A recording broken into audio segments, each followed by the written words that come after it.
walaupun secara virtual.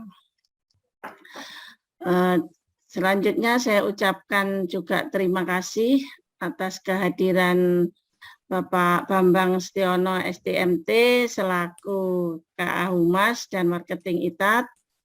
Saya ucapkan juga terima kasih pada Mas Miftahul Huda ST yang malam hari ini sebagai narasumber kita yang akan memberikan masukan-masukan informasi yang terkait dengan kemajuan dari teknologi di bidang elektro.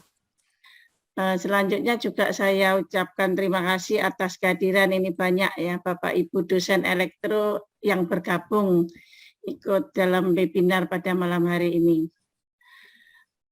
Saya tidak akan panjang lebar, di sini saya hanya menyampaikan sedikit saja.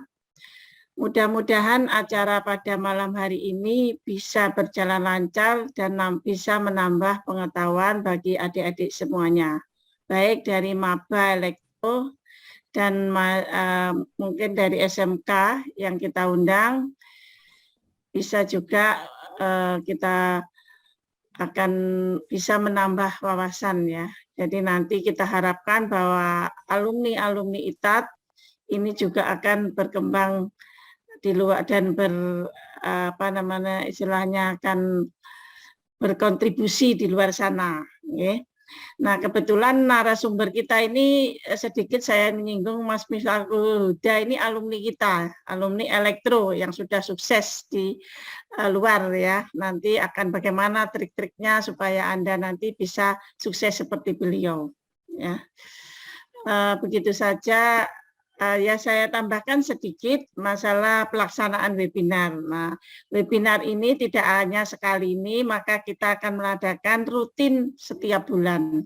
Supaya nanti kita akan tahu bagaimana progresnya dari jurusan elektro, kemudian kemajuan-kemajuan yang ada sehingga bisa menambah wawasan adik-adik semuanya. Demikianlah sambutan saya. Saya kembalikan pada Bapak Yulianto STMT selaku MC. Saya ucapkan selamat menikmati acara Minggu malam ya. Karena acaranya ini biasanya acara untuk keluarga. Kita aja. Wassalamualaikum warahmatullahi wabarakatuh. Waalaikumsalam warahmatullahi wabarakatuh. Ya, terima kasih kepada Dr. Rini Sulistawati selaku Ketua Jurusan yang sudah menyampaikan sambutan. Ya, sebagaimana yang tadi disampaikan oleh Ibu Kajur kita yang tercinta dan tercantik mungkin ya. Bahwasanya memang ini agenda yang insya Allah akan kita rutinkan setiap pekan dan pembicaranya tidak hanya biasanya kan pembicaranya dari internal ya, dari dosen-dosen dan sebagainya. Dosen nanti tetap ada ya. Selain itu juga nanti dari para praktisi yang merupakan salah satu berkecimpung lama terutama di teknik elektro bisa men-share berkaitan dengan perkembangan teknik elektro seperti apa berbagai bidang. Entah itu nanti kaitannya dengan power ataupun juga dengan elektronika. Khususnya mungkin nanti untuk beberapa alumni ya yang memang sudah secara mumpuni berkecimpung dalam bidang tersebut seperti itu. Terima kasih saya ucapkan kembali kepada Dr. Rini Sulistawati yang sudah memberikan sambutan. Nah, selanjutnya adalah sesi kedua, ada penyampaian materi dari Bapak Insinyur Bambang Setio. Pak Bambang sudah hadir di sini? Sudah? Oh iya sudah ya. Tadi saya lihat ada gitu Pak. Baik ya. Ya. Oke, gimana kabarnya Pak Bambang? Alhamdulillah. Alhamdulillah luar biasa Pak. Iya Pak, kelihatan semangat Pak. Oke ya, mungkin untuk lebih menyingkat waktu saya serahkan langsung kepada Pak Bambang untuk menyampaikan materi berkaitan dengan promosi dari ITAT. Padanya saya persilakan. Terima kasih Pak Yulianto Agung ya. Assalamualaikum warahmatullahi wabarakatuh. Dengar suara saya Bapak Ibu? Terdengar Pak. Ya. Baik, selamat malam untuk semuanya peserta webinar yang diselenggarakan oleh jurusan Teknik Elektro dengan tema perkembangan Teknologi Mesin Otomasi. Ya. Yang kami hormati Ibu Rini Suciawati selaku Ketua Jurusan dan rekan-rekan dari dosen elektro yang hadir seperti tadi Pak Andi Suryo, ada Pak Wahyu dan teman-teman yang lain. Dan terutama ini ke Mas Miftahul Huda ya. Luar biasa. Jadi kalau boleh tahu angkatan berapa Mas Miftahul ini? Halo, Mas Miftahul angkatan berapa? Ya, saya 2011, Pak. 2011. Luar biasa ya, 10 tahun sudah. Karena saya wajahnya itu kayaknya hafal saya itu. Bener Pak, familiar gitu. Gak asing ketika saya ketemu tadi loh ini. Kayaknya dulu waktu masih mahasiswa kayaknya culun, tapi sekarang sudah luar biasa. Baik, jadi semangat sekali teman-teman dari elektro. Jadi walaupun minggu ya secara keluarga, tapi tetap aja melaksanakan webinar dan ini luar biasa sekali. Ini di Jerman atau di Indonesia atau di mana nih Mas? Di Indonesia, Pak. Oh, di Sidoarjo, Pak. Oh, Sidoarjo, oke. Iya. Jadi nggak jauh ya. Seperti kita ketahui untuk pesertanya saya lihat tadi ada cukup banyak 62, mungkin tadi ada dari alumni dari mahasiswa elektro, juga dari siswa SMA, SMK, MA ya, atau mungkin guru BK ya. Barangkali nanti saya akan menyampaikan beberapa hal-hal yang terkini terkait dengan ITATS, kemudian juga terkait dengan pendaftaran mahasiswa baru yang barangkali nanti bisa bermanfaat bagi kita semua. Jadi mungkin kalau bagi siswa-siswi SMA, SMK, MA, ini suatu informasi yang menarik bagi Anda dan juga bagi rekan-rekan nanti barangkali informasi ini bisa ditularkan ke keluarga, ke family dan sebagainya. Jurusan Teknik Elektro itu merupakan salah satu jurusan yang tertua di ITATS, karena ITATS dulu namanya adalah ATS Akademi Teknik Surabaya, itu terdiri dari teknik mesin, teknik elektro, dan teknik sipil. Ya. Dan saya yakin bahwa untuk jurusan elektro itu semakin lama semakin eksis, semakin besar. Kenapa? Karena kita tidak bisa terlepas dari listrik, ya kan? Dari segala kehidupan apapun nggak bisa lepas dari itu. Oleh karena itu kenapa teknik elektro itu semakin lama semakin besar ya, prospek kerjanya juga semakin bagus, sehingga bagi adik-adik yang SMA, SMK, MA yang mengikuti webinar ini, ya saya kira sangat sangat pas ya untuk nanti dijadikan sebagai untuk meniti karir ke depannya. Baik, izinkan saya untuk share screen ya, Sina.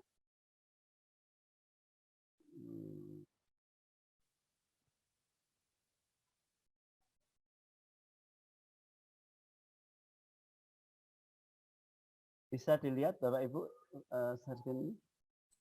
Bisa Pak. Bisa. Iya.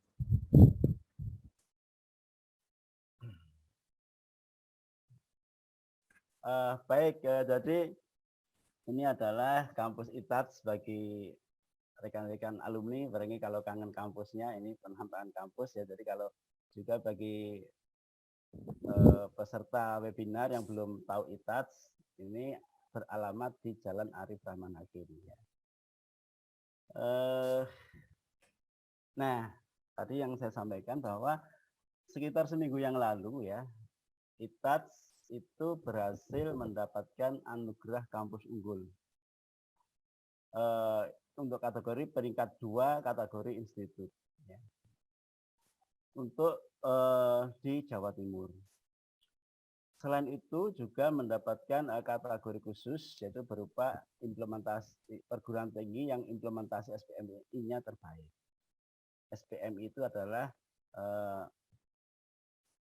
SPMI itu untuk sistem penjaminan mutu internal. Ya. Kemudian juga ada penghargaan lagi, yaitu sebagai kampus terbaik untuk akselerasi jabatan akademik. Jadi ini bukan pertama kali kita mendapatkan anugerah kampus ini ya. Jadi sudah mulai tahun 2000, sudah lama ya, mungkin sudah 5 tahun terakhir itu menunjukkan bahwa kualitas dari ITAX itu untuk level di Jawa Timur sudah luar biasa. Kita lanjut, nah ini penampakan kampus kalau kita lihat dari jalan ya, dari depan. Ini terasnya, ya. Mungkin Mas Miftahul waktu lulus belum begini ya, mungkin ya. Ya, nah mungkin untuk adik-adik apa sih keunggulannya ya? Jadi keunggulan ITAT itu kalau kita lihat dari peringkat akreditasi ya untuk institusi itu peringkatnya adalah baik sekali. Dan seluruh prodi atau jurusan itu sudah terakreditasi B oleh BAM-PT. Ya. Kemudian lagi namanya aja ITATS atau institut ya. Maka kita memang sudah apa ya, di bidangnya, yaitu core bisnisnya itu adalah di perguruan tinggi teknik. Jadi kalau teknik itu kalau institut itu saya kira lebih pas, lebih bagus. Kemudian kita juga mempunyai kerjasama dengan banyak perusahaan besar atau BUMN, sudah punya double degree ya, dengan perguruan tinggi di Korea Selatan, Taiwan, China, dan Jepang. Nah, ini suatu hal yang luar biasa ya, alumni-alumni ITATS itu untuk periode ini ya, periode dalam arti periode Surabaya ya. Jadi Bapak Wali Kota dan Wakil Wali Kota itu semua alumni ITATS semua. Ya. Pak Eri Cahyadi itu alumni Teknik Sipil ITATS. Sedangkan Pak Armuji, Wakil Wali Kota itu alumni Arsitektur ITATS juga. Jadi satu hal yang membanggakan bahwa alumni ITATS itu dipercaya untuk memimpin Kota Surabaya. Alumninya juga sudah banyak, ada 18.000 ya.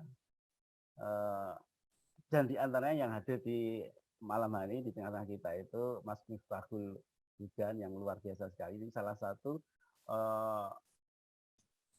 dari sekian banyak alumni-alumni ITATS yang sukses.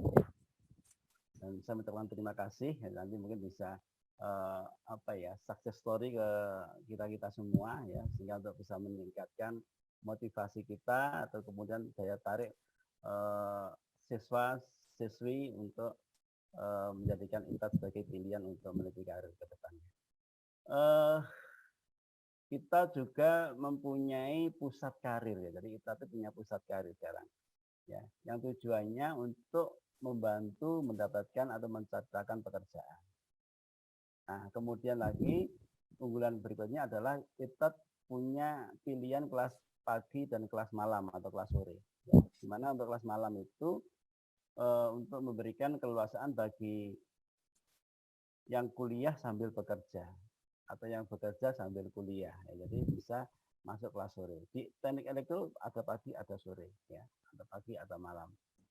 Ya, kemudian anugerah kampus unggulan, jadi saya kira tadi sudah saya sampaikan. Juga ITATS untuk sistem penjaminan mutunya itu sudah bersertifikasi ISO 9001. Ini akreditasi institusi yang diberikan pada tahun 2020, yaitu dengan peringkat akreditasinya itu baik sekali. Nah, di ITATS itu ada 4 fakultas. Yang pertama adalah Fakultas Teknologi Industri ya. Itu ada 3 jurusan, yaitu jurusan Teknik Mesin, Teknik Industri, dan Teknik Kimia. Ya. Semua sudah pilih. Kemudian ada lagi Fakultas Teknik Sipil dan Perencanaan atau disebut sebagai FTSP. Itu ada 4 jurusan atau 4 prodi, yaitu Teknik Sipil, Arsitektur, Teknik Lingkungan, dan Desain Produk. Semua juga sudah pilih. Jadi semua sudah pilih semua ya. Kemudian untuk yang ketiga Fakultas Teknologi Mineral dan Kelautan atau FTMK. Ini ada jurusan teknik pertambangan. Kemudian yang keempat ada Fakultas Teknik Elektro dan Teknologi Informasi, disingkat dengan FTTI. Ini ada jurusan Teknik Elektro yang malam ini menyelenggarakan webinar, kemudian ada teknik informatika, kemudian sistem informasi. Jadi itu jurusan-jurusan yang ada di ITAS untuk S1. Kalau S2-nya itu ada 2, yaitu Magister Teknik Industri dan Magister Teknik Lingkungan. Yang kita lihat di depan ini itu adalah program double degree ya, antara ITAS dengan Korea Selatan itu dengan Kunsan National University. Ya. Ini mahasiswa kita yang jadi Kunsan National University itu PTN ya, di Korea Selatan. Dan ini juga wajah-wajah ceria dari mahasiswa kita yang ada di Korea. Nah, ini yang tadi saya sampaikan tadi, ini pusat karir ya. Jadi namanya adalah ITAT Career Development Center atau ACDC, atau juga disebut sebagai pusat karir ya. Jadi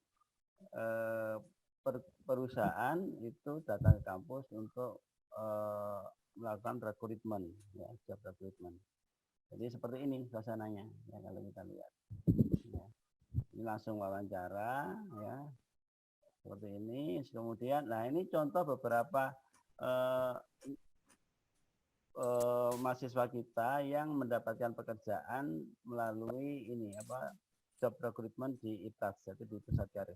Ini kebetulan saya ambil hanya sedikit ya, jadi dari sekian banyak itu ya. Jadi mereka sudah sukses di dunia kerja ya. Ini contoh-contohnya ya mereka. Oke, untuk kemahasiswaan, beberapa penghargaan dari mahasiswa kita itu meraih juara 2 lomba teknologi tepat guna Kota Surabaya. Kemudian teknik informatika juara 2 international event and best code for impact. Jadi ini untuk informatika. Ada juga yang dari arsitektur di bidang olahraga. Kemudian di teknik mesin ini di mobil listrik ya. Kemudian teknik sipil itu di lomba jembatan ya. Kemudian dari desain produk ini internasional ya, footwear design competition. Jadi runner up tingkat internasional ya. Kemudian informatika juga, kemudian informatika ini pertambangan itu juara internasional student research poster ya. Kemudian Despro seperti ini, mesin, arsitektur. Nah ini juga dari Despro itu ada juara pertama lomba cerpen dan puisi itu di Cina ya. Ini Magita ya. Jadi mahasiswa kita kemudian dapat beasiswa di China. Ini juga juara 1 untuk elektro, yaitu juara PLC. Ya. PLC ini kakak kelas saudara ya dari elektro. Juga juara 1 ini Despro ya, ini untuk barusan ini ya dari Kementerian Perindustrian untuk perencanaan mobil yang digunakan untuk entrepreneur ya, untuk berwirausaha. Ini juara 1. Jadi tidak hanya desain tapi langsung dalam bentuk jadi ya, prototype seperti ini. Ini hasil karyanya ya. Nah, ini anugerah kampus yang sebelumnya, periode sebelumnya. Jadi kita memang ITAT selalu mendapatkan penghargaan dari LL Dikti, Lembaga Layanan Dikti. Kalau dulu namanya Kopertis, jadi se-Jawa Timur. Perlu diketahui bahwa di Jawa Timur itu ada sekitar 332 program tinggi swasta ya. Dan itu lomba ya. Kita juara untuk tahun ini juara 2 di tingkat atau di kategori institut. Nah, ini penghargaan yang diraih yang diberikan oleh Ditjen Kelembagaan gitu ke Rektor ITAS. Nah, pada saatnya saya menyampaikan syarat-syarat cara pendaftaran. Jadi kalau adik-adik ingin itu sebenarnya di awal. Kenapa? Karena pertama kuotanya masih banyak. Yang kedua tanpa tes. Yang ketiga potongan dana pembangunannya itu sangat besar sekali harganya. Tapi syaratnya dulu ya.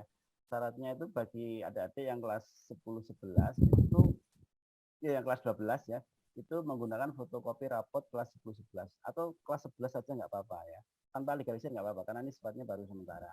Ya, tapi kalau yang sudah lulus itu pakai fotokopi ijazah. Kemudian fotokopi KK dan KTP masing-masing 1 lembar. Kemudian pas foto terbaru. Nah, biaya pendaftarannya ya itu 300.000 ya untuk reguler. Dan kalau yang ikut acara ini ya itu ada potongannya cukup besar, tadi mungkin sudah disampaikan oleh panitia ya. Potongannya 200.000, jadi tinggal bayar 100.000 aja. Jadi untuk keuntungannya banyak sekali kalau didapat di awal. Kemudian daftar ulang itu 2,2 juta. Itu boleh dibayar langsung lunas 2,2 atau dibayar 1 juta dulu, yang 1,2 nanti Agustus 2022 boleh ya, nggak apa-apa. Kemudian untuk dana pembangunan itu boleh dibayar saat daftar ulang atau nanti dibayar 1 tahun, jadi bisa diangsur selama 1 tahun. Untuk dana pembangunan atau DPP-nya, dana pengembangan pendidikannya, jurusan mesin, sipil, informatika, elektro, arsitektur itu DPP-nya atau dana pembangunannya yang seharusnya 8 juta itu dapat potongan 50%, jadi tinggal 4 juta saja ya. Dan itu pun tidak harus dibayar sekarang, jadi bisa dicicil selama 1 tahun. Khusus untuk mahasiswa elektro yang daftar itu putri itu bebas ya, free. Dari 8 juta itu free ya. Kemudian jurusan teknik pertambangan, kimia, industri, lingkungan, perkapalan, sistem ini perkapalan sudah ada. Sistem informasi dan desain produk itu untuk tahun ini itu ada beasiswa bebas DPP untuk 100 pendaftar ulang pertama. Ya.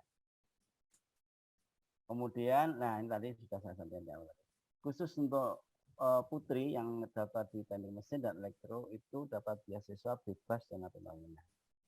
Dan untuk tahun ini khusus untuk yang madrasah aliyah itu bebas memilih jurusan apapun dengan bebas dana pembangunan. Khusus untuk madrasah aliyah. Nah, kemudian ada yang tanya, Pak, SPP-nya berapa? SPP istilahnya SPP atau BPP sama ya. Itu include dari SKS-nya tidak membayar. Jadi, untuk kelas pagi itu 1,2 juta. Kalau kelas malam itu 1,3. Tapi kalau Anda membayar langsung 1 semester di depan, itu dapat potongan 10%. Jadi yang harusnya 7,2 itu menjadi 6,480. 6.400.000. Untuk kelas malam 1,3, kalau dibayar 1 semester di depan itu 7.027.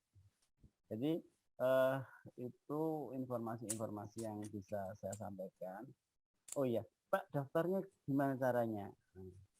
Caranya bisa datang langsung ke kampus atau online bisa ya. Jadi tinggal ketik pmb.itats.ac.id. Atau kalau saudara bingung, buka aja websitenya ITAT. Ketik aja ITAT, nanti masuk websitenya itu sudah. Nanti di bagian pendaftaran baru itu sudah ada. Jadi gampang sekali ya. Bahkan di situ juga ada QR code-nya, jadi nanti tinggal sudah scan langsung nanti bisa. Itu barangkali nanti kalau ada hal yang ditanyakan, monggo silakan, barangkali nanti bisa di-handle oleh panitia. Dan saya mengucapkan terima kasih banyak kepada panitia webinar, khususnya Bu Rini dan teman-teman seperti Pak Yulianto, kemudian Pak Andi Suryo, Pak Wali, dan teman-teman semuanya. Dan sekali lagi saya juga terima kasih banyak ke Mas Miftahul Huda yang telah meluangkan waktunya ya untuk sharing ke kita dan ke adik-adik. Terima kasih. Ini yang bisa saya sampaikan. Assalamualaikum warahmatullahi wabarakatuh. Waalaikumsalam warahmatullahi wabarakatuh. Terima kasih atas informasinya ya dari Pak Bambang. Jadi kalau misalkan di sini ada peserta ataupun saudaranya atau adiknya yang ada pertanyaan nanti bisa langsung ditanyakan ke saya atau mungkin tim-tim panitia ya, tim jurusan. Tadi ada yang chat di Zoom sini ya, Pak brosurnya ada nggak Pak? Minta brosur. Nah, ada masalah nanti dikontak, saya akan kasihkan brosurnya secara detail, atau tadi Pak Bambang juga sudah menyampaikan informasinya, kalau misalkan pengen lebih detail nanti bisa di website atau datang langsung seperti itu. Gitu ya Pak Bambang ya. Untuk brosur nanti filenya bisa langsung saya kasihkan ke Pak Andi, kepada Pak Yulianto ya, nanti mungkin bisa share-kan di rekan-rekan, nggak apa-apa malam ini. Oke, Pak, baik ya. Berarti nanti saya share saja di grupnya gitu Pak ya, di grup ini. Baik. Baik, terima kasih Pak Bambang atas waktunya sudah menyempatkan untuk berbagi informasi di sini. Terima kasih semuanya. Ya, kembali. Oke, mengacu pada acara selanjutnya, yaitu adalah penyampaian materi ya berkaitan dengan perkembangan teknologi mesin otomasi. Pada malam hari ini sudah datang pembicara kita, tadi sudah disampaikan sedikit oleh Pak Bambang gitu ya, bahwasanya beliau itu merupakan salah satu alumni dari teknik elektro yang mobilitasnya cukup lumayan tinggi gitu. Tadi ditanya lagi di mana di Indonesia, karena biasanya beliau itu di luar negeri gitu ya. Biasanya beberapa kali dapat informasi gitu, posisinya masih di luar negeri seperti itu. Ya gitu ya Mas Miftahul udah. Ya Pak. Oke ya, tanpa panjang lebar saya bacakan dulu kurikulum vitae dari beliau.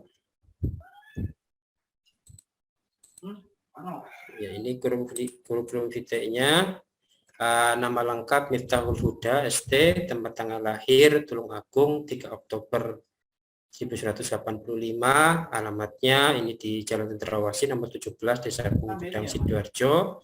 Kemudian kontaknya ada ini 0813 5742 dan seterusnya. Kemudian pendidikan dari SD sampai SMA itu di Tulungagung, dan S1 Teknik Elektro ITAT ya tahun 2011. Status marital sudah menikah, sekarang kerja sebagai supervisor di PT Adi Machinery. Kemudian moto hidupnya ini luar biasa ya, jika orang lain bisa, mengapa kita tidak bisa? Nah, itu mungkin salah satu yang menjadi kunci mengapa beliau sudah menapaki karir yang cukup tinggi ya, dengan lulusan yang boleh dikatakan tahun 2011 ya, masih baru 10 tahun tapi sudah sampai keliling-keliling dunia untuk menunjang karirnya seperti itu. Tanpa berpanjang lebar ya, mungkin biar nanti lebih enak kepada beliau, saya persilakan. Monggo Mas Miftahul Huda.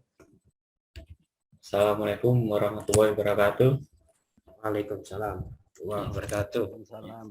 Terima kasih Pak Yulianto atas waktu yang diberikan.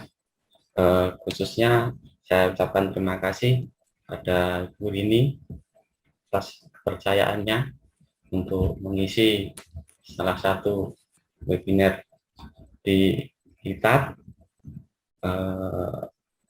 Yang saya hormati Pak Bambang, juga dosen-dosen elektro, saya juga ucapkan terima kasih atas ilmu-ilmu yang telah diberikan pada saya.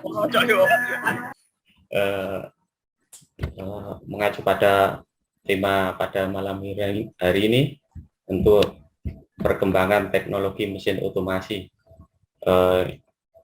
Apa itu teknik otomasi? Yaitu adalah penggantian tenaga manusia dengan menggunakan mesin, sistem kontrol, dan teknologi informasi yang secara otomatis melakukan dan mengatur pekerjaan, yang tentu membuat lebih cepat, lebih baik secara kualitas dan kuantitas dibandingkan dengan tenaga manusia.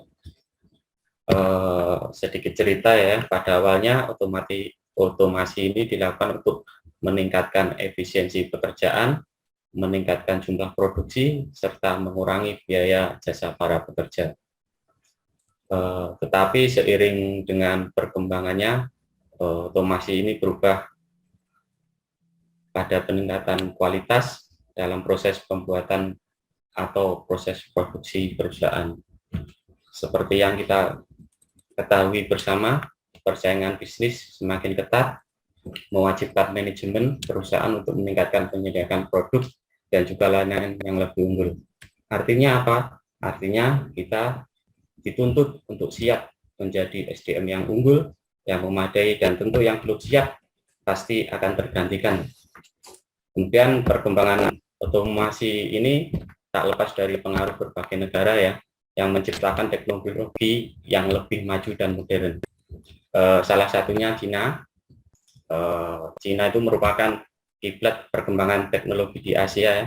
Sebagian produknya ada di Indonesia, bahkan hampir 40% produk mereka membanjiri negara kita. Kebetulan tahun 2014 saya berkunjung ke sana hampir 1 bulan dan berkunjung ke berbagai daerah di kota-kota besar seperti Guangzhou, Xinjiang, Shanghai, Changzhou, dan banyak lainnya. Tentu yang pertama untuk mengamati dan melihat perkembangan mesin yang ada di sana. Dan juga kebetulan waktu itu ada pameran produk-produk terbaru untuk industri manufaktur, khususnya untuk mesin-mesin perkayuan. Karena saya kerja di salah satu perusahaan yang bergerak di supplier mesin perkayuan. Yang tentu produk-produk dari Cina yang terbaru tersebut sangat mudah untuk digunakan untuk kemajuan produksi hingga meningkatkan efisiensi dan hal produksi yang lebih. Setelah balik ke Indonesia Pak ya, kebetulan mesin-mesinnya itu banyak diminati ya, karena produk-produknya juga lebih menarik. Salah satunya itu pabrik ini Pak, di Jepara ini. Di Jepara itu beli di tempat kita itu mesin ukir 3 dimensi Pak. Itu mungkin di tahun 2014 itu produk terbaru, bahkan sampai sekarang banyak yang diminati Pak.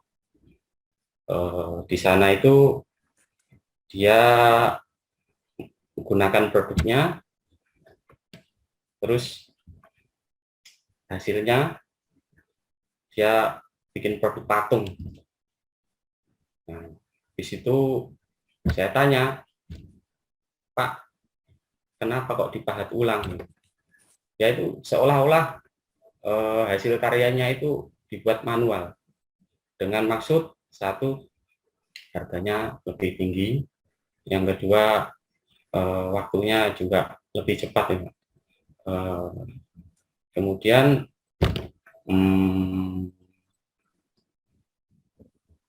hampir berbagai stand Pak ya di Cina itu memperkenalkan mesin CNC, itu mesin otomasi perkakas yang dioperasikan oleh perintah program secara abstrak dan disimpan di media penyimpanan.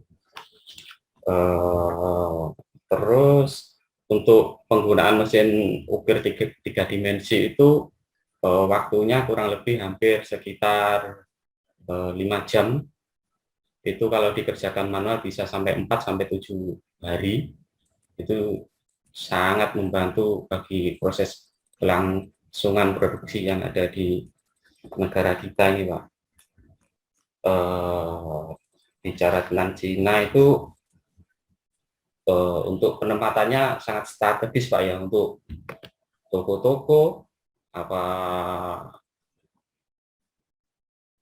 perusahaan-perusahaan khususnya untuk pembuatan mesin produksi itu berjejer-jejer itu Pak, seperti tempat kita di toko pakaian itu Pak. Jadi penempatannya itu benar-benar sangat strategis ya. Yang terus bukan hanya untuk penempatan mesin-mesin, tapi juga untuk restoran. Untuk restoran, rumah makan, itu di sana juga ditempatkan dalam satu blok itu. Jadi memudahkan untuk kita mencari dan memilih. Selanjutnya, dukungan tersebut tak lepas dari dukungan pemerintah Pak, karena perbedaannya sangat jauh contoh sekarang itu ini apa, untuk material besi itu selisihnya hampir 30% dari negara kita itu. Bahkan untuk produk-produk CNC dari Cina itu dikerjakan anak-anak SMA, Pak. Setelah saya tanyakan kenapa mereka dikerjakan, karena dari pemerintah menuntut untuk SMA itu untuk lebih maju, bisa mandiri, dan menciptakan karya yang membanggakan bagi produk negaranya gitu. Terus selain perkembangan teknologi di Cina, Pak, itu sangat terasa di Korea. Saya di sana juga 3 tahun, Pak. Tahun 2016, 2017, dan 2018 ke sana dalam waktu sekitar rata-rata hampir 1 bulan. Itu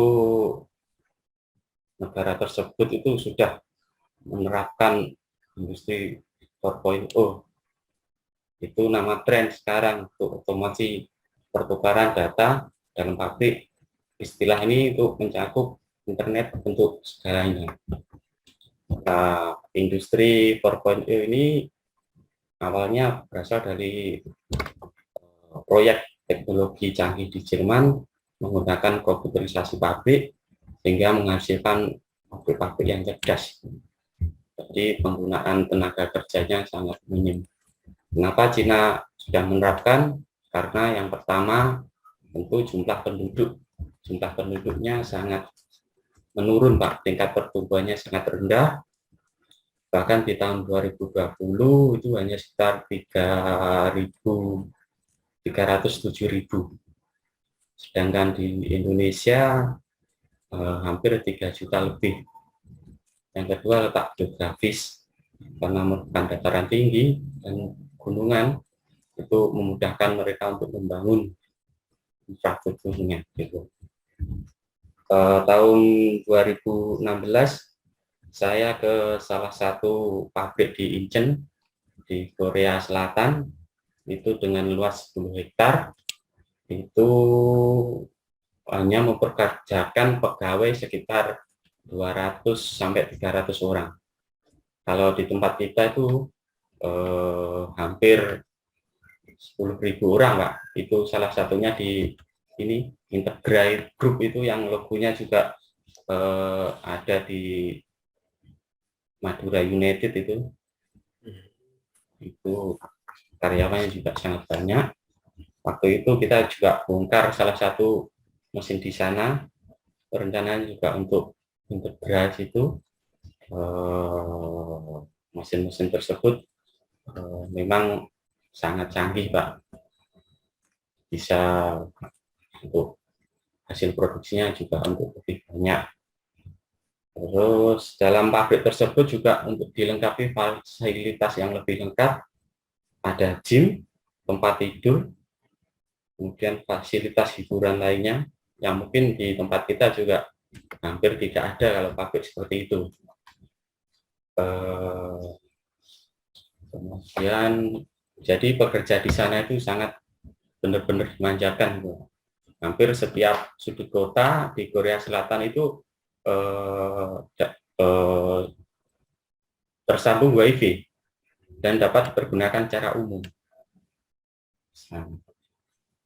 Terus saya ke sana berikutnya tahun 2017, itu juga sama, itu juga mengambil salah satu unit mesin yang ada di sana dan dipasangkan di salah satu pabrik di Pasuruan, PT Dutamas, itu juga ngambil tempat sana. Itu sebetulnya mesin-mesin tersebut itu di sana sudah tidak seberapa digunakan, tapi di tempat kita juga itu dianggap mesin yang sangat canggih gitu. Padahal usia mesin itu juga lebih dari 20 sampai 25 tahun yang lalu gitu. Jadi sangat benar-benar perbandingan yang sangat besar. Yang pertama tentu infrastruktur, jalannya juga nggak ada jalan yang selebar 3 meter 4 meter, sana rata-rata jalannya besar, kemudian juga tidak ada jalan yang berlubang. Bahkan sana lebih mengutamakan fasilitas umum, bahkan untuk usia 55 tahun ke atas itu digratiskan untuk kemanapun pergi dan mendapatkan tunjangan kurang lebih sekitar 150 ribuan atau mungkin sekitar hampir 16 sampai 20 juta itu. Makanya di sana itu benar-benar sangat maju, dan penggunaan mesinnya, jumlah pekerja yang dituntut untuk maksimal. Artinya apa? Artinya untuk satu unit mesin itu kalau di sana bisa dikerjakan 1 orang, kalau di tempat kita itu hampir kerjakan 3-4 orang. Di sana itu dibantu dengan monitor, jadi membantu SDM juga dituntut untuk lebih mandiri dan benar-benar menerapkan teknologi industri 4.0. Kemudian untuk industri tersebut juga dampaknya juga sangat besar. Jadi dampaknya yang positif tentu memudahkan dan mengakses informasi digunakan. Kemudian yang kedua, efektivitas kerja juga lebih ringan. Yang kedua, yang selanjutnya adalah meningkatkan peluang kerja bagi tenaga ahli. Untuk di tempat kita, untuk tenaga ahli juga sangat minim. Jadi waktu saya ke Korea sana juga saya sempat ditanyakan itu lulusan apa, kok bisa ini, bisa mengkoordinir atau jadi supervisi di sana gitu. Dan kebetulan waktu itu saya juga belum lulus, saya tunjukkan KTA saya bahwa saya masih kuliah di TAT itu. Mereka baru mengiyakan, oh ya masih, karena untuk universitas sana memang sangat dihargai. Terus untuk dampak negatifnya tentu ini apa, perubahan urbanisasi Pak, kepindahan dari pabrik-pabrik dari kota besar itu juga sangat terasa mulai sekarang, khususnya di Lamongan sekarang. Di Lamongan tersebut salah satu pabriknya ini apa, Olimpik itu baru beberapa tahun kemarin pindah dari Bogor. Itu juga mesin-mesinnya yang lama juga sudah tidak dipergunakan, sekarang dia gunakan mesin-mesin yang lebih canggih.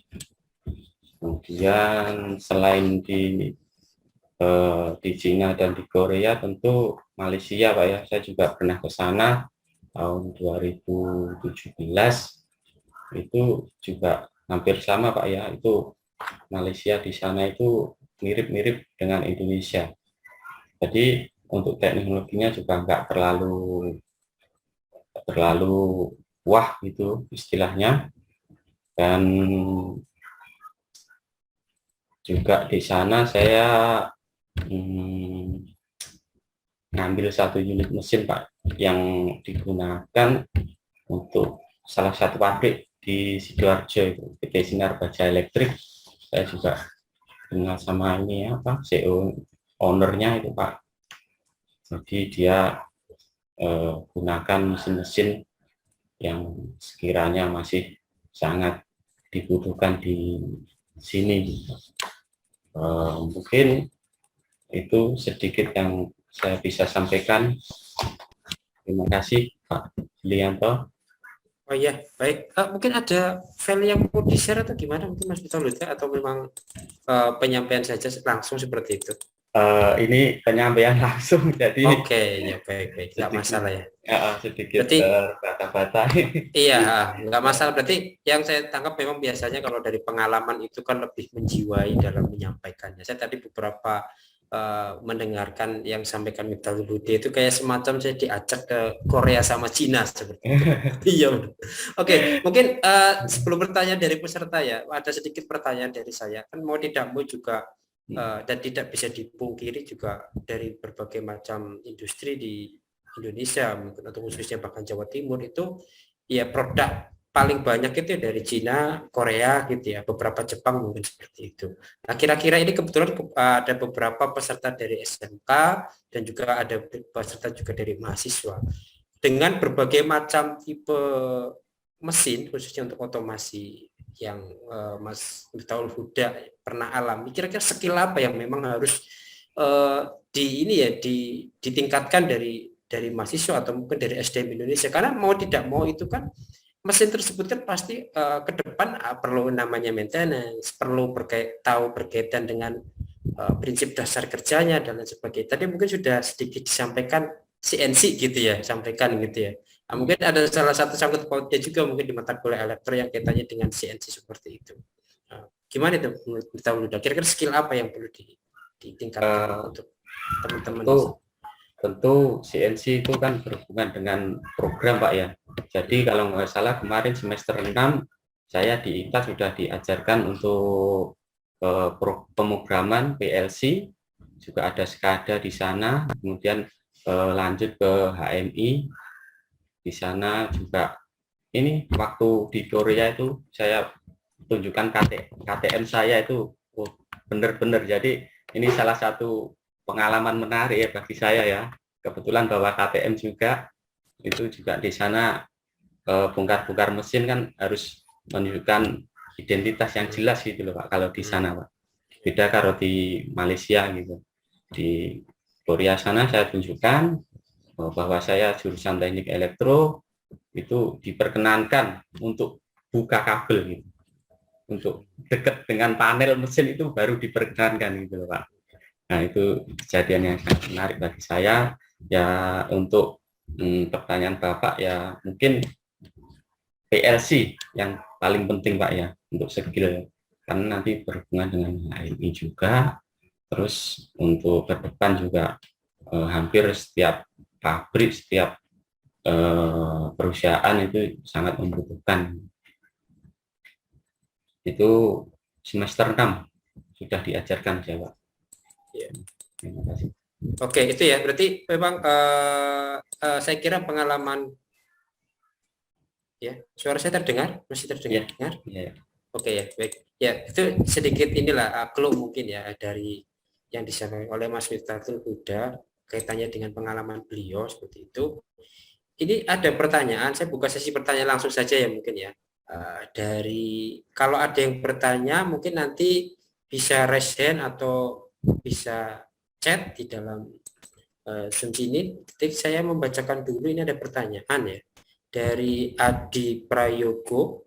Nah, pertanyaannya itu, untuk di industri pabrik sendiri pada tahun 2021 ini, industri 4.0 itu sekarang memakai sistem PLC atau VDGA yang baru-baru ini dipergunakan ya Pak. Gimana kira-kira mungkin dari Mas Miftahul? Untuk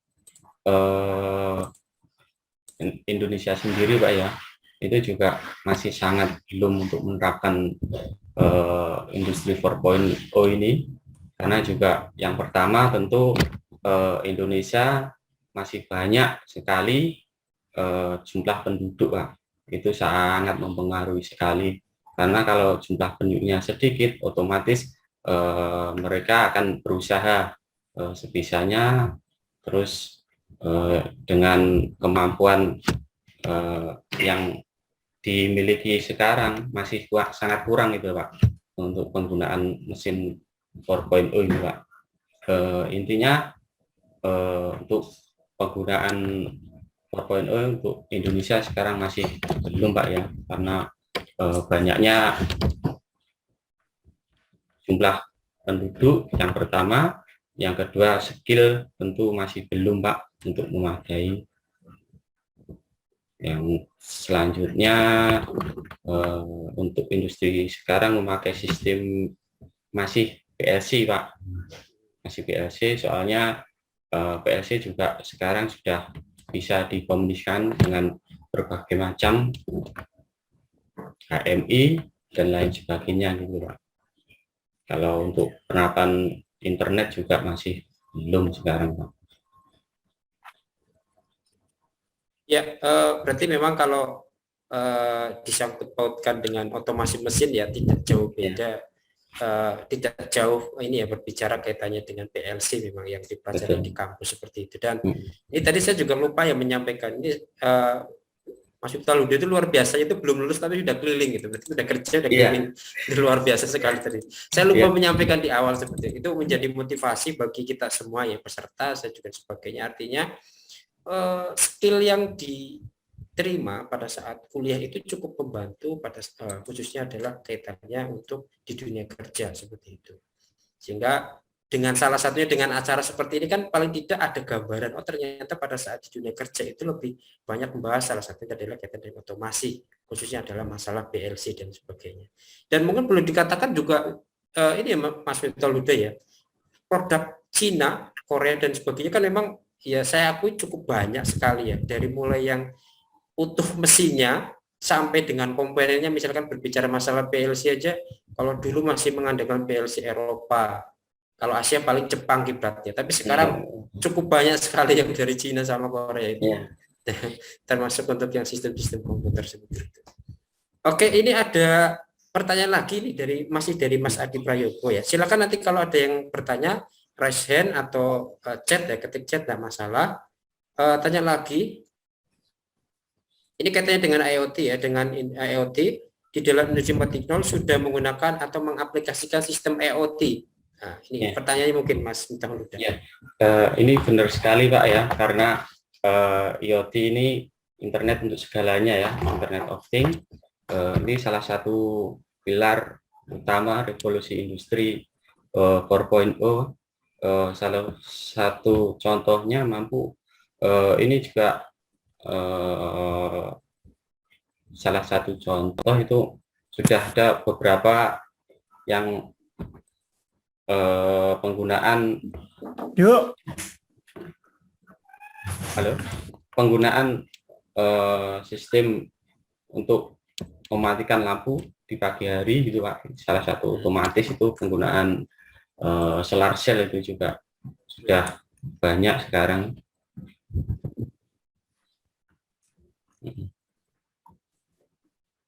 Ya, sudah Mas Miftah Huda mungkin. Iya Pak. Ya, ini ada pertanyaan lagi ya, ini karena kayaknya yang bertanya ini kebanyakan ini ada adiknya ini.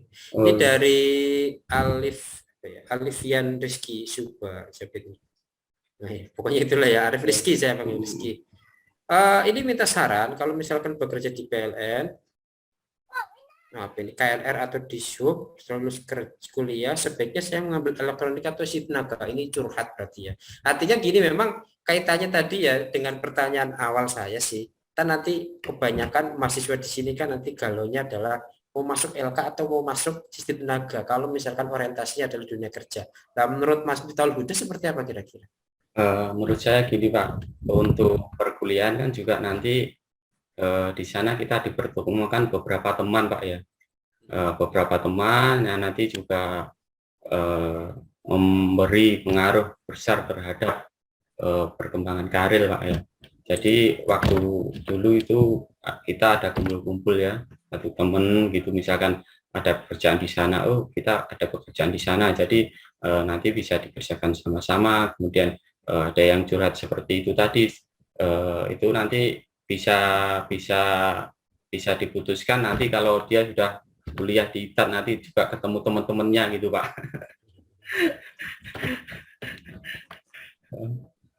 Seperti itu Pak.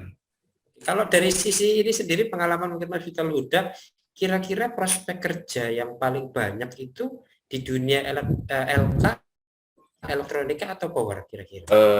Power Pak, power itu di mana-mana juga banyak yang terima. Itu juga di berbagai negara juga sama Pak, karena untuk LK juga sekarang alatnya sekarang tinggal pasang nggak terlalu ribet. Kalau dulu LK kan bikin sekarang dari pabrik-pabrik Jepang, Omron itu sudah menyiapkan semua, jadi tinggal pasang aja kita gitu, nggak perlu susah-susah gitu. Oke, itu mungkin salah satu masukannya dari beliau kaitannya dengan dunia kerja, walaupun mungkin juga luas kan sekarang, memang batasan antar bidang studi kan boleh dikatakan ya tidak ada batasnya gitu, semua saling bersangkut paut gitu. Nah ini kayaknya mengacu kepada pertanyaan selanjutnya, ini ada dari Hendra Putra Setiawan, ini kan kaitannya dengan wiring gitu ya. Ini misalkan perihal mesin industri, ini biasanya terdapat wiring, diagram kabelan. Nah pertanyaannya, apakah ada tips trik cara membaca wiring diagram atau mungkin program PLC dalam mesin industri di sana Pak? Ya mungkin ini sepengalaman kita udah gimana kira-kira? Ya, untuk wiring Pak itu hampir satu dunia sama itu. Jadi sangat sangat mudah ya, apalagi kita diajarkan di ITAT semester 2 Pak. Udah gambar teknik itu, udah wiring, ini sudah diajarkan, jadi sangat mudah bagi saya mungkin. Soalnya hampir sama dengan negara kita gitu, hampir sama semua gitu, udah standar internasional kalau wiring Pak. Oke. Ya itu ya tadi dari Hendra Putra, berarti memang wiring itu ada standarisasinya mau di negara manapun ya sama gitu lah, karena itu menjadi kesepakatan bersama. Biasanya kan ada standarisasi dan sebagainya. Ya itu mungkin beberapa pertanyaan yang saya kira cukup menarik ya dari beberapa pertanyaan tadi.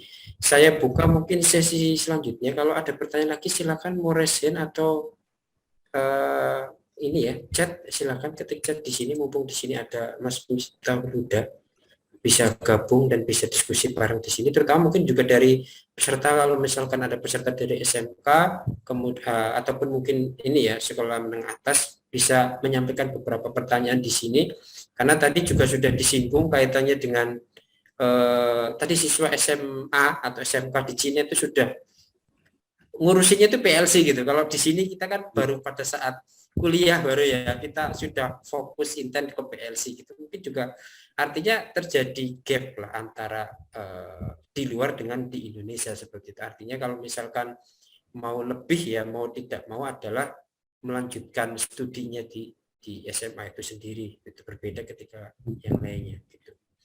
Oke, ada pertanyaan lagi? Oh, belum ada rupanya ini. Saya persilakan, mungkin ada pertanyaan mumpung mau bergabung di sini.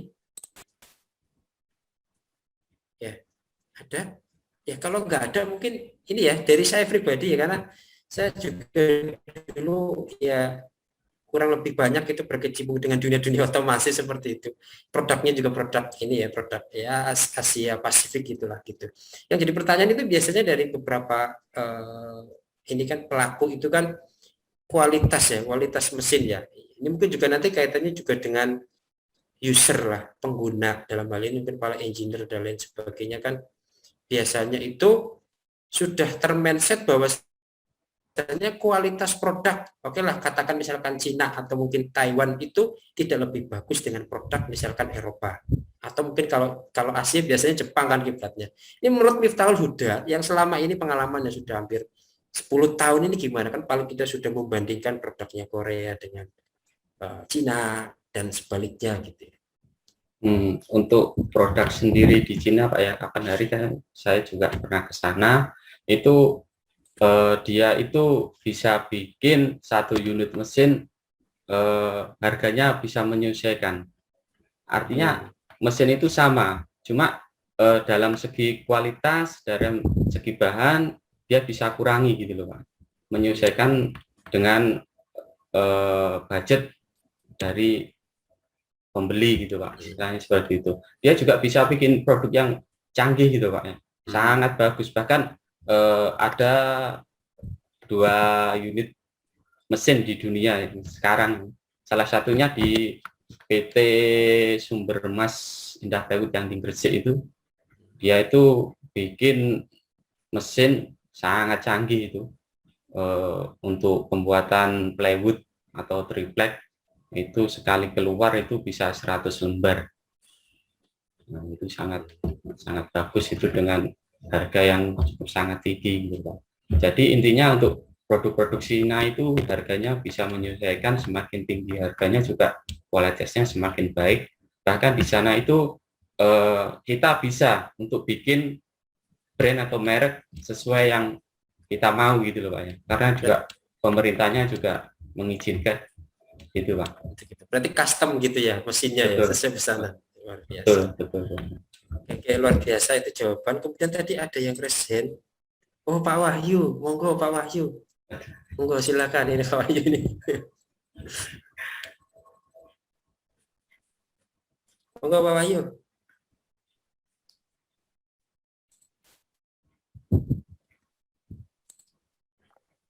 Cek. Nah, ini dari Bapak dosen kita. Monggo Pak Wahyu.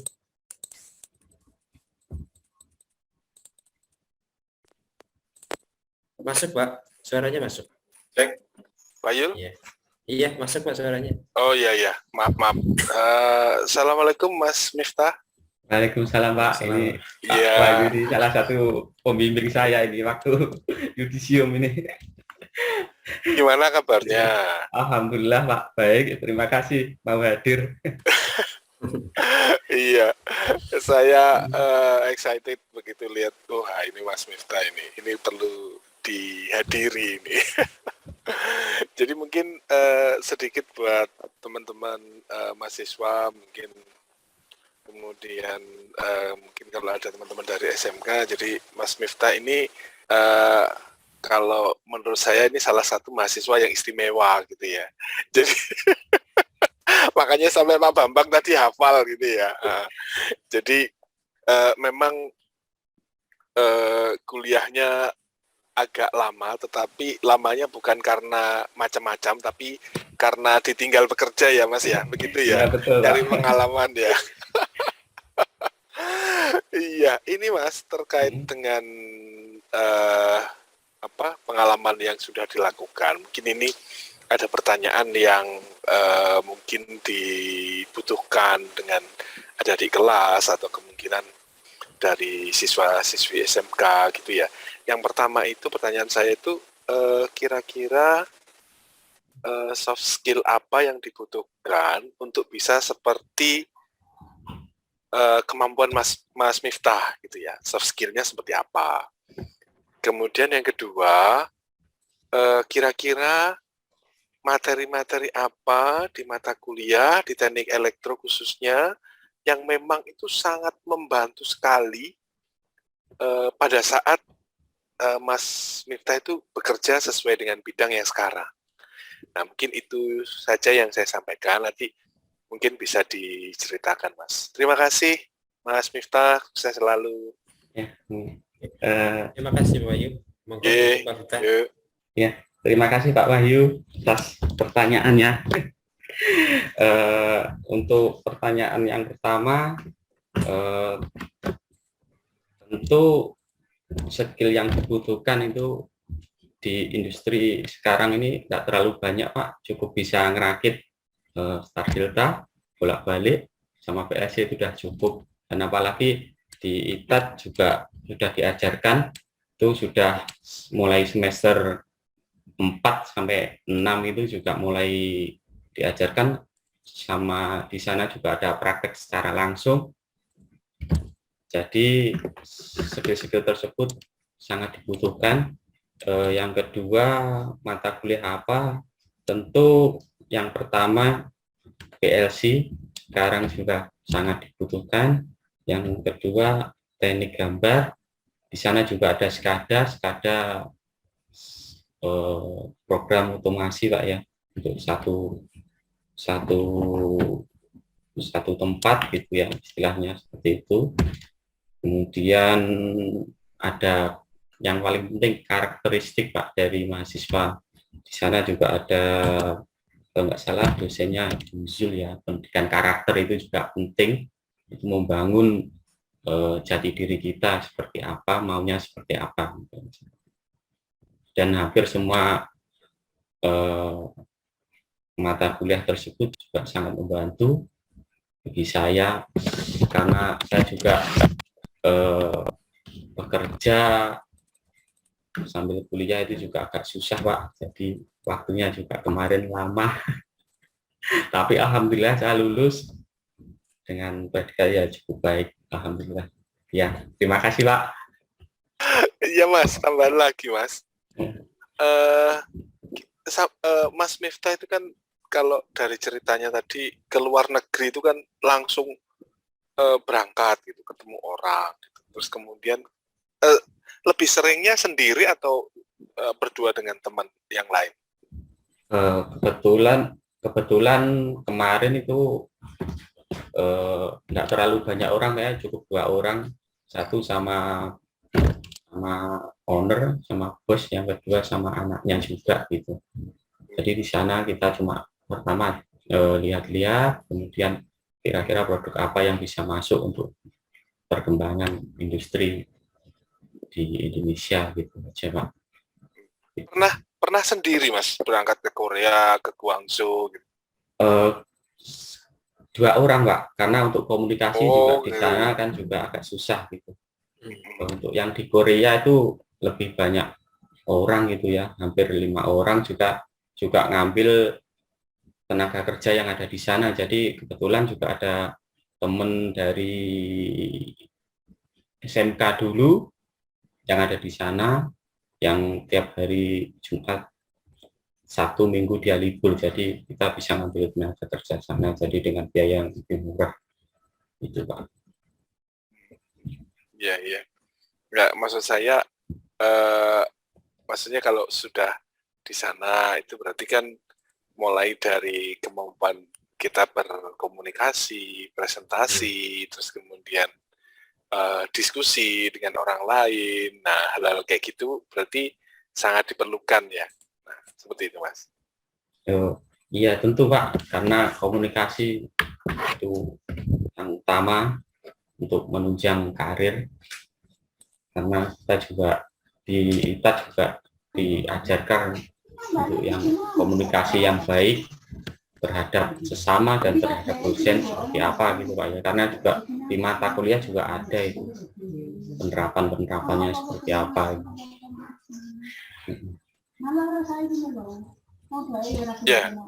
Ya, terima kasih Mas Miftah. Terima kasih Pak Yulianto sudah terjawab yang saya Iya, tanyakan. Oke, baik, makasih Pak Wahyu. Tadi beberapa pertanyaan ya, berarti memang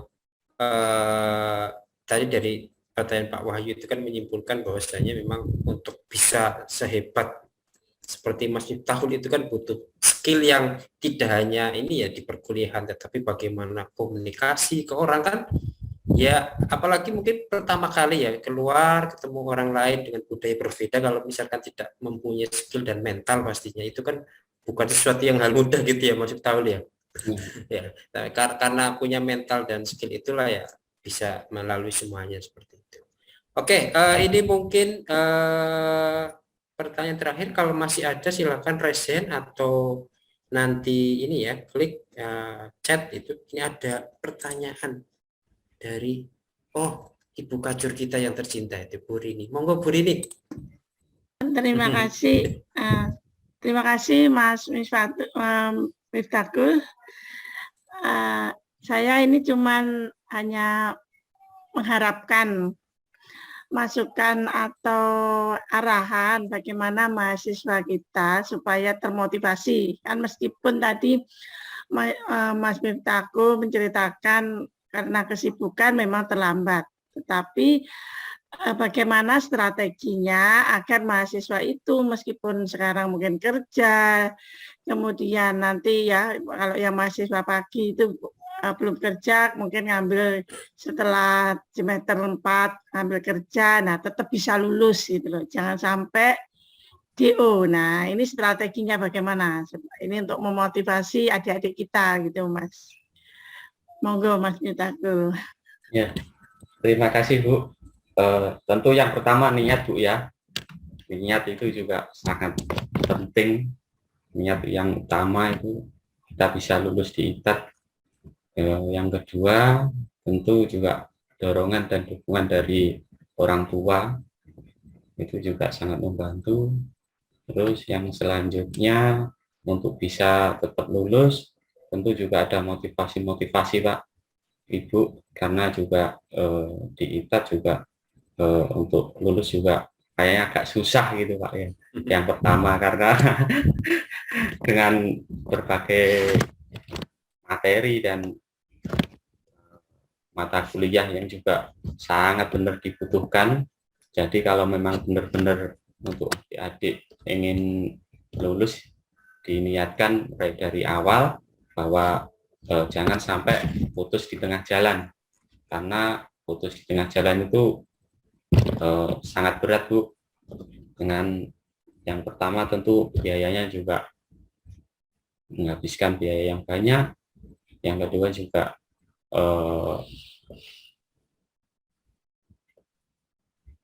juga ini apa, istilahnya nanggung gitu Bu ya, karena di ITAT sendiri juga diberikan berbagai macam bentuk bantuan gitu Bu ya, mulai dari bantuan pekerjaan dan lain sebagainya. Nanti di grup juga ada di share biasanya seperti itu. Jadi kalau untuk yang tidak lulus itu mungkin sangat menyesal gitu Bu ya. Ya, saya harapkan untuk adik-adik nanti ke depan jangan sampai putus, jangan sampai DO. Saya juga dulu juga sempat terima surat untuk DO, tapi alhamdulillah saya tepat waktu, karena saya juga tiap malam nanti juga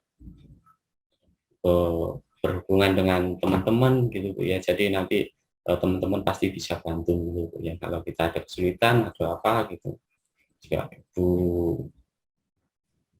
pembimbing juga pasti support gitu Bu. Jadi memberikan dukungan yang penuh agar mahasiswanya tetap bisa lulus. Terima kasih. Ya, kalau boleh saya simpulkan Mas, jadi intinya berarti mahasiswa kalau kita lulus jadi sarjana teknik kan berarti kita ada jaringan alumni ya. Jadi Betul, kita ya. saling, walau ada lowongan, kemudian ada pekerjaan, saling sinergi ya, saling Betul. itu yang kedua, pertama itu ya. Kemudian yang kedua, kalau tidak lulus kita tidak bisa berkompetisi di luar karirnya, nggih Mas Mustaqil gitu nggih. Kurang lebih seperti itu. Jadi mungkin tadi masukan atau arahan dari Mas Mustaqil cukup bagus. Jadi saya harapkan karena ini banyak yang maba juga, saya lihat yang hadir pada malam hari ini, sehingga itu tadi yang harus Anda camkan, sehingga harapan kita atau harapan orang tua juga bisa tercapai, nggih Pak Mustaqil nggih. Selain jadi bisa membanggakan orang tua, bisa kerja istilahnya berkompetitif di luar, kemudian kita punya jaringan dengan alumni-alumni, nah seperti itu, sehingga nanti bisa berkembang, ngaten nggih Mas. Iya. Bahkan ini Bu, di hampir setiap hari itu di alumni juga meng-share, bahkan teman-teman juga misalkan ada salah satu di perusahaannya itu dia membagikan keperluannya kan, daripada dikasihkan ke mungkin ke orang lain, mungkin alumni kita juga masih membutuhkan, itu bisa untuk kerjasama dalam satu tim itu lebih enak gitu. Istilahnya seperti itu. Jadi istilahnya yang senior alumni senior ini merangkul adik-adiknya yang belum dapat kerja gitu, kita yang di grup alumni itu gitu. Terima kasih, monggo saya kembalikan Pak Yulianto. Baik, makasih Ibu Dr. Rini Sulistawati yang sudah sedikit menyampaikan tadi ya kaitannya. Oke, saya kasih kesempatan terakhir ini ya untuk peserta webinar malam ini. Ada 2 orang yang raise hand ini. Ahmad Jauhari ya. Nah, silakan mungkin Ahmad Jauhari untuk unmute.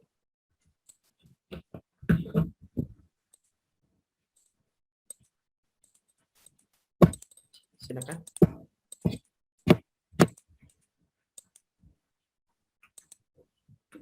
Silakan Ahmad Jauhari. Yang ditanyakan.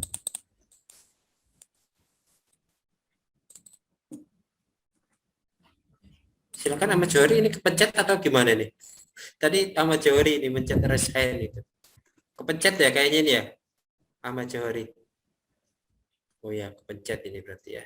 Oke, kalau tidak ada mungkin bisa ini yang bisa chat di sini untuk menanyakan kaitannya dengan berbagai materi yang tadi disampaikan ya, pengalaman Mas Mustaqil ini selama ini hampir sekitar 10 tahun di dalam memikir ininya karirnya. Kepencet juga kepencet. Oh, kepencet ya. Oke, baik. Oke, ada lagi pertanyaan? Sesi terakhir mungkin saya berikan Mas Diki untuk tadi Pak, ada itu Mas Diki Anindi itu. Ada belum dijawab Pak Yulianto. Diki Andita itu ya. Andita.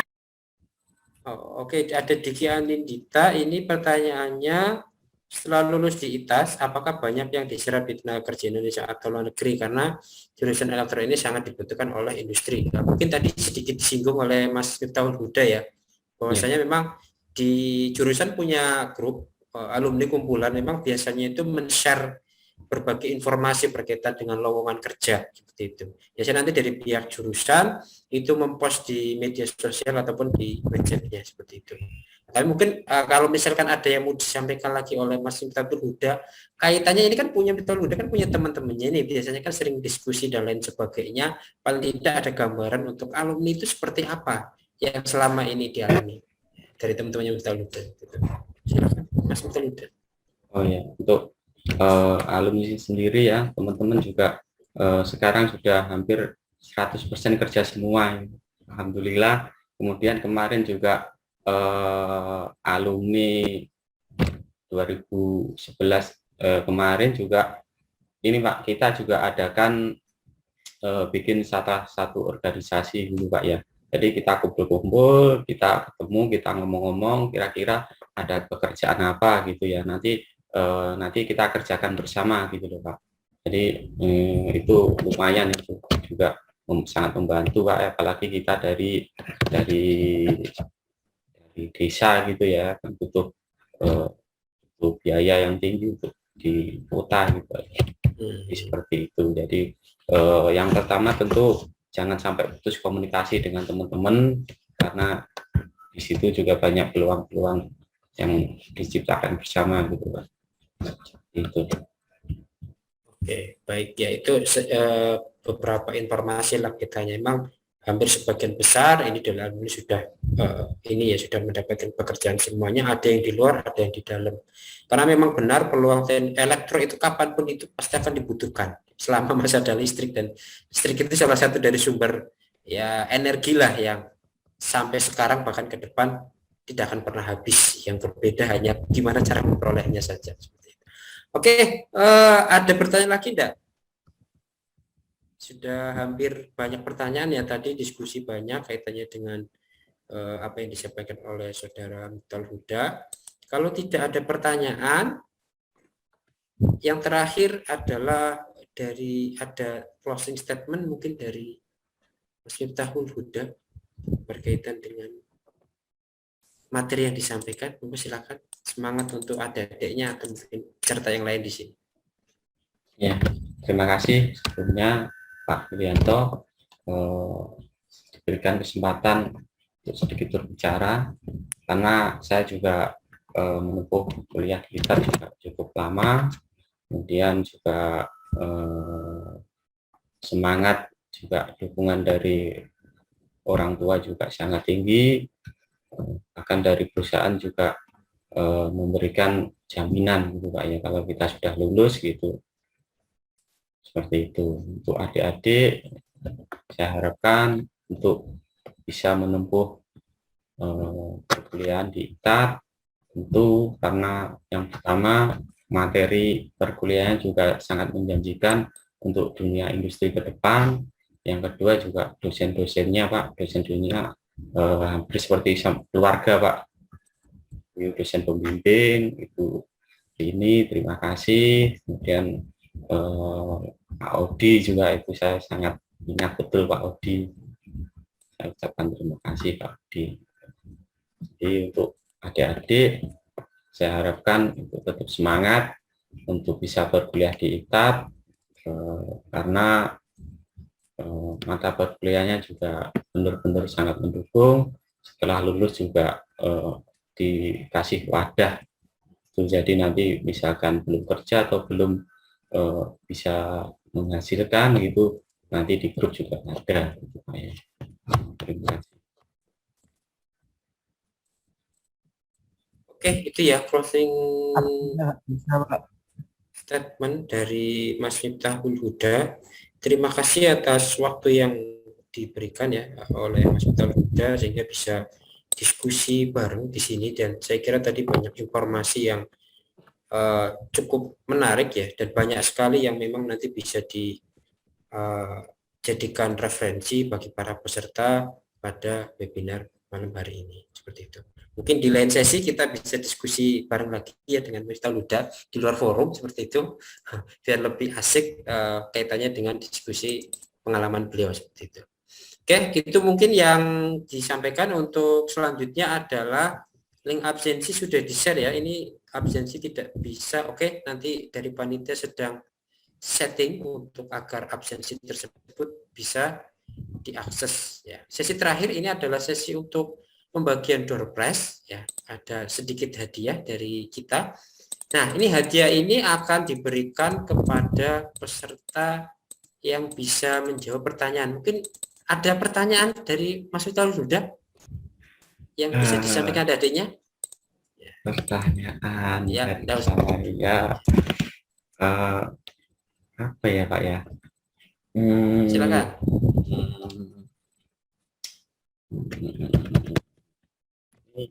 Pertanyaan seperti apa ini Pak yang berhubungan dengan? Ya, silakan berbicara tadi yang disampaikan, atau mungkin yang tidak berhubungan, tidak masalah. Yang penting adalah ini sebagai bentuk apresiasi kepada peserta yang sudah ikut. Karena adik-adik dari SMK, mungkin saya sedikit tanya tentang ini Pak, kelanjutan seperti apa? Mungkin yang mudah aja ya, biar adik-adik bisa jawab. Gitu. Nanti yang resen pertama kali ini ya, saya kasih kesempatan untuk menjawab pertanyaan dari Mas Vital Luda. Silakan, mungkin Mas Vital Luda lanjutkan pertanyaan. Pertanyaan dari saya apa ya Pak?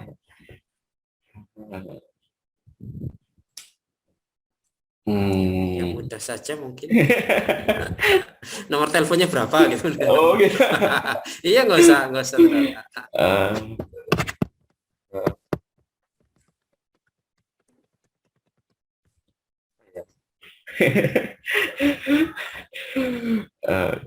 Saya mau tanya ini Pak ya, untuk SMK mungkin ke depan kalau misalkan beliau masuk di ITAT, itu kira-kira jurusan apa yang diambil dan alasannya seperti apa? Oh, ini khusus untuk SMK ya. Ada yang mau menjawab di sini? Silakan raise hand kalau ada. Wah, ini belum ada nih. Ini belum ada atau malu menjawab? Iya, sampai Pak, ada yang dari SMK, Pak. ada yang menjawab? Di sini pesertanya banyak kan mahasiswa, Pak. Gak ada SMK, SMA gitu, Pak. Oh, gitu. Iya. Ya, mungkin bisa pertanyaan yang lain, Pak. Nah, ini Mas Vital Luda ini kayaknya yang ini masih malu-malu kayaknya jawabin, ada beberapa. Ya, mungkin pertanyaan yang lain. Satu pertanyaan saja. Untuk mahasiswa mungkin kira-kira mata kuliah apa yang diinginkan gitu Pak ya. Jadi alasannya seperti apa? Seperti itu aja.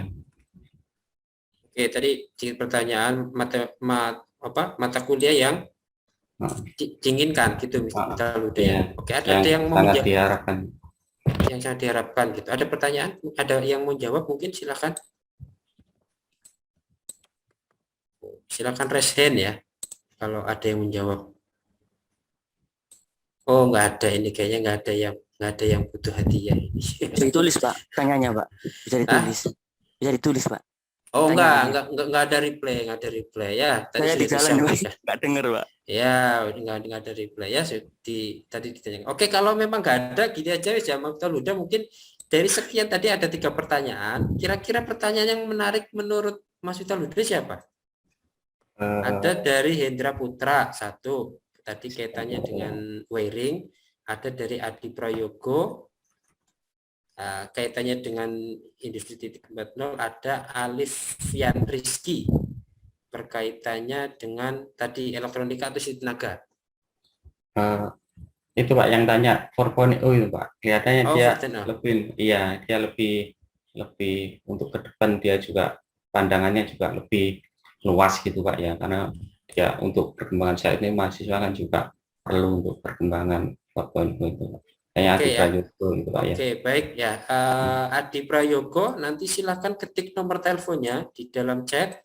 Nanti akan dihubungin panitia untuk door prize-nya seperti itu. Karena nggak ada yang mau jawab, akhirnya yang tanya tadi pertanyaan menarik itu nanti akan diberikan hadiah. Tulis ulang Silakan aja pertanyaannya, Pak.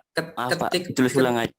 Ini nggak pertanyaan, ketik ulang nomor kamu di dalam chat, ya. Karena kamu Sudah, Pak. Sudah, Pak. Sudah, Pak. seperti itu ya. Oke, itu mungkin yang bisa saya sampaikan pada kesempatan webinar bulan November ini.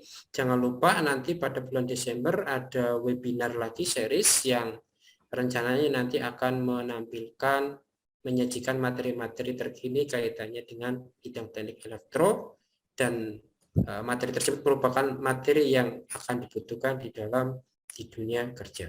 Itu saja dari saya. Terima kasih atas waktunya. Selamat malam. Assalamualaikum warahmatullahi wabarakatuh. Tetap sehat, tetap semangat, dan tetap selalu bahagia. Oke, makasih semuanya. Oke ya, makasih Mas Vital Huda atas waktunya. Terima kasih. Terima kasih Sudah Mas bisa share di sini. Miratul, udah atas kehadirannya. Baik Bu, terima kasih Bu.